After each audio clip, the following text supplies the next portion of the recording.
Ei, gente! Hoje eu vou falar sobre um assunto que muita gente me pergunta: se eu quero ter mais filhos e como que foi decidir ter dois. Vamos lá?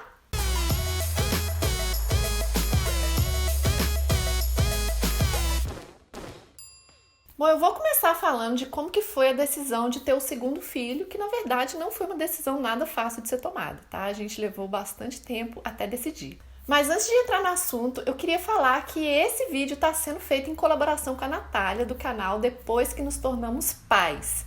Ela também está falando sobre esse assunto, então confere lá. Bom, eu sempre pensei em ter mais de um filho, sabe? Mas depois da nossa experiência de pais de primeira viagem lá na Austrália, longe de tudo e todos, não sei, a experiência foi muito difícil. Então, por um tempo, eu não conseguia imaginar eu tendo um outro filho, tá? Então, todo mundo que me perguntava naquela época, tipo assim, até uns 2 anos depois que eu tive o Nicolas, todo mundo que me perguntava se eu queria ter outro, a minha resposta era muito simples: não, não, não, não, de jeito nenhum. Não, tô bem assim. Até quando o Rafa puxava esse assunto comigo, porque ele sempre foi mais de boa, de querer um segundo e tal, eu já saía de perto e falava assim: não tô preparada pra conversar sobre isso, não. Bom, a primeira coisa que eu tive que pensar muito foi se eu seria capaz de passar por tudo aquilo de novo, só que com 2 filhos. Nessa época a gente tinha acabado de se mudar pro Canadá e o Rafa, né, tinha mudado de emprego, e nesse emprego ele estava viajando muito. Todo mês ele passava 10 dias, 2 semanas fora. Então eu tinha muito medo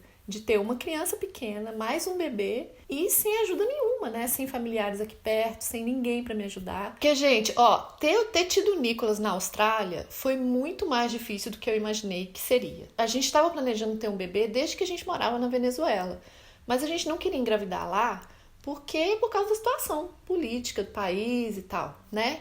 Então a gente ficou assim, a gente já sabia que ia ser transferido para a Austrália, então a gente tinha essa meta. Quando a gente chegar na Austrália vai ser tudo ótimo, a gente engravida e pronto, e tem o nosso bebê, país de primeiro mundo e tal, né? Só que eu não esperava que a distância fosse pesar tanto. Não somente a distância física, mas a diferença de fuso horário também, a distância do tempo, sabe? Porque quando era dia lá na Austrália, né, que era o momento que eu mais precisava conversar, interagir e ligar para minha mãe e perguntar para ela várias coisas, era a hora que estava todo mundo dormindo no Brasil. Então, assim, quando eu lembro dessa época, eu lembro que eu tive uma maternidade muito solitária, sabe? Eu tinha alguns amigos, assim, mas a maior parte do tempo tava só eu e o Nicolas, né? E um monte de perrengue acontecendo. Eu lembro que nessa época a coisa que mais me ajudou, sinceramente, foi ter criado um blog, né? Um blog que eu tenho até hoje, que eu não escrevo mais, eu não atualizo, mas tá lá, para quem tiver curiosidade, quiser ler, tem vários posts lá, desde a época da Austrália, depois quando a gente mudou para o Canadá, os nossos primeiros anos aqui, aí depois eu parei de escrever, né? E isso me ajudou demais, porque foi através desse blog que eu conheci várias pessoas, que eu comecei a interagir com outras mães que estavam passando por experiências parecidas, que tinham dúvidas, que também tinham inseguranças e medos e tal. E foi muito bom, sabe? Ter tido essa troca. Bom, outra coisa que eu tive que superar para pensar em ter um segundo filho foi o parto. Né? Porque a gravidez no Nicolas foi ótima, sabe? Tirando o início, que eu enjoei muito, eu perdi 4 quilos, mas isso aí não atrapalhou em nada. Tipo, a minha experiência de gravidez, estando grávida do Nicolas, foi maravilhosa, foi ótima. Agora já o parto, né, gente? Olha, foi outra história, tá? Eu tive 2 partos normais e foram, assim, experiências completamente diferentes uma da outra. Bom, eu só vou fazer um resumo, assim, um dia eu conto com mais detalhes se vocês quiserem, mas o parto do Nicolas, ele foi muito longo, né, e não evoluía.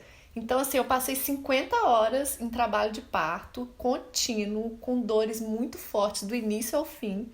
Então foram 2 dias e 2 noites e eu não conseguia dormir porque a dor era muito intensa. Mas eu não dilatava. Então era muito frustrante toda vez que eu ia no médico, que eu ia lá no hospital. Eu não tinha dilatado nada, eu tava com 2 centímetros de dilatação, sabe? E tava com aquelas dores mutantes. Bom, aí teve uma coisinha, né, que a gente foi descobrir no final, porque já tinha 2 horas e meia que eu tava fazendo força pra ele sair, nada dele sair. E aí eles se deram conta de que, na verdade, o meu quadril é um pouco rotacionado. Então o Nick não encontrava posição pra poder sair. E aí, olha só que emoção, tiveram que usar um extrator a vácuo, né, que não foi nada legal. Então, assim, a experiência foi, eu diria, um pouco traumática. Bom, para trazer mais emoção para a experiência toda, né, o Nick nasceu com refluxo oculto, né, gente? O que é isso?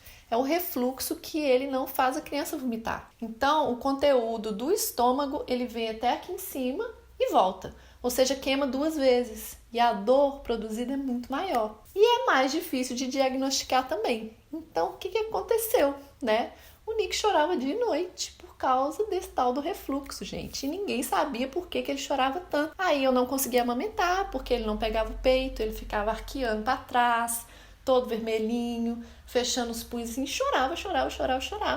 Eu lembro que eu comemorei uma vez que ele mamou durante 1 minuto seguido, foi a única vez, né? Então eu tive que me render à mamadeira, mas aí era uma coisa que eu tinha que regular direitinho o quanto que ele tomava, porque se eu desse muito leite, o refluxo acontecia, né? Se eu desse pouco leite, ele ficava com fome. Então, gente, era o dia inteiro eu tentando amamentar a criança.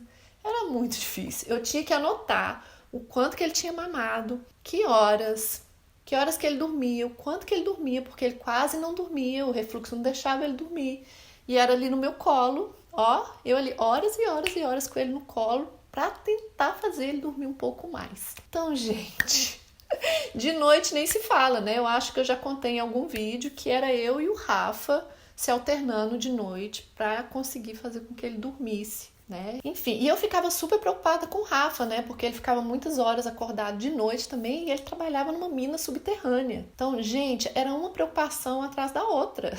Enfim, né? Quando o Nicolas tinha 6 meses, eu me deparei com uma lista de sintomas na internet que parecia que estava descrevendo o Nicolas, gente. Tudo que estava falando lá era o que acontecia com o Nick. Aí eu fui e levei pro médico. Falei assim, ó, ele tem refluxo, tá? Vamos tratar? Enfim, mas aí o médico receitou um remédio lá e por muito tempo o remédio não fez efeito e aí a dosagem também não estava legal e tal. Então, foi um tempo de ajuste.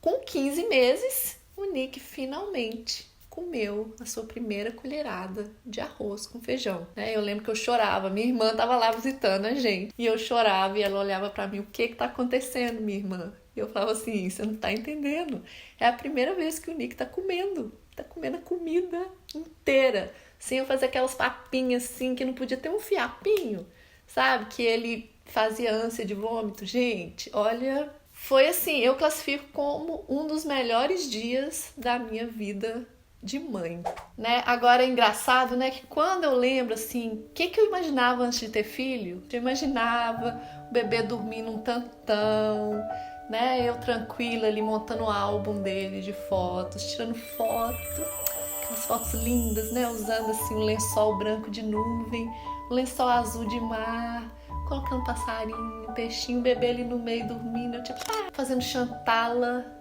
cantando musiquinha, tudo calminho, né? Fazendo papinha orgânica, o bebê se sujando todo e rindo e comendo, que é uma beleza, né, gente? Nada disso aconteceu, né? Daí que para piorar a situação, né, a gente saiu da Austrália, viemos pro Canadá e aí o Rafa começa a viajar a trabalho, né, gente? Então pronto, para mim foi assim, uma pedra em cima daquele assunto. Não, mais um filho de jeito nenhum. Eu estava convencida de que realmente eu só teria um filho e mais, a gente veio para cá, mas a gente não estava muito certo, que a gente queria viver a vida toda aqui não. A gente começou morando em Vancouver, moramos num bairro assim super movimentado, uma rua super agitada, tinha muito barulho de sirenes, de tudo.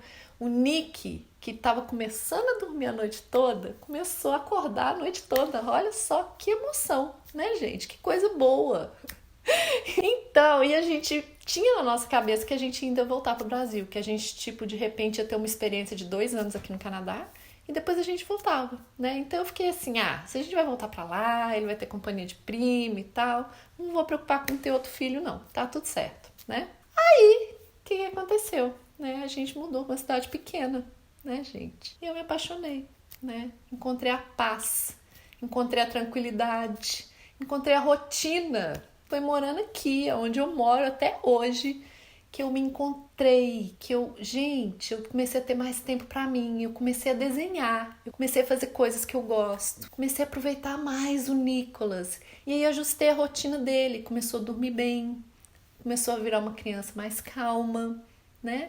Então tudo foi se encaixando. E aí a ideia de voltar pro Brasil foi se apagando, sabe? Foi ficando cada vez mais distante, porque a gente estava se sentindo em casa aqui. E né? Aí que começou de novo aquele assunto a bater na porta. E agora? Se a gente vai ficar aqui, o Nicolas vai crescer sem primos por perto, né? Aqui o povo todo tá sempre mudando, faz amizade, já tem que dar tchau porque já tá indo pro outro lado do Canadá, tá indo pro outro país, né? Aqui o povo é assim, gente, não fica aqui muito tempo não. Então, e foi aí que eu comecei a pensar em ter outro filho. Mas no início foi uma ideia mais racional, assim, porque eu queria que fosse uma companhia pro Nicolas. Mas, ao mesmo tempo, eu não queria que fosse só isso. Eu queria ter certeza de que a gente teria disponibilidade emocional para ter outro filho. Que a gente teria energia para embarcar naquele mundo de recém-nascido de novo, né? Realmente receber essa outra criança de braços abertos.